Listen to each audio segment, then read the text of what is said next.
Hello বন্ধুরা, সবাইকে নমস্কার। আমি সুস্মিতা। আজ রান্না করব মাছের তেল দিয়ে তেল বেগুন। বাবা নিয়ে এসছে মাছের তেল। মাছের তেলটা দেখুন কত সুন্দর। মা বার করলো ক্যারি ব্যাগ থেকে। তারপরে মা বেগুনগুলো কেটে দিয়েছে।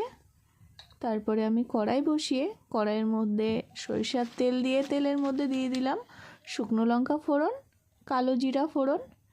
তারপরে দিয়ে দিলাম পেঁয়াজ কুচি, কিছু চেরা কাঁচা লঙ্কা, একটু নাড়িয়ে চাড়িয়ে দিয়ে দিলাম মাছের তেলটা কিন্তু আগে ভালো করে ধুয়ে নিয়েছি। তারপরে দিয়ে দিলাম লবণ, হলুদ, আবারও একটু নাড়িয়ে চাড়িয়ে ভালো করে ভাজা করে নিয়েছি।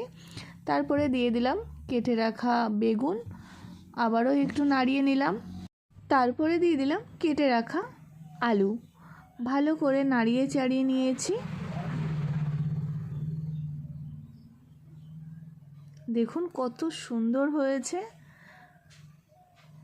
কে কে তেল বেগুন খেতে পছন্দ করেন কমেন্টে জানাবেন। আমার তো খুবই প্রিয়। আপনাদের কার কার প্রিয় কমেন্টে জানাবেন। দেখতে কিন্তু অসাধারণ হয়েছে, খেতেও দুর্দান্ত হয়েছে। খুব সুন্দর হয়েছিল। রান্নাটা কেমন লাগলো কমেন্টে জানাবেন। সবাই সুস্থ থাকবেন, ভালো থাকবেন। ভিডিওটা ভালো লাগলে চ্যানেলটা ফলো ও সাবস্ক্রাইব করে আমাদের পাশে থাকবেন। ধন্যবাদ সবাইকে।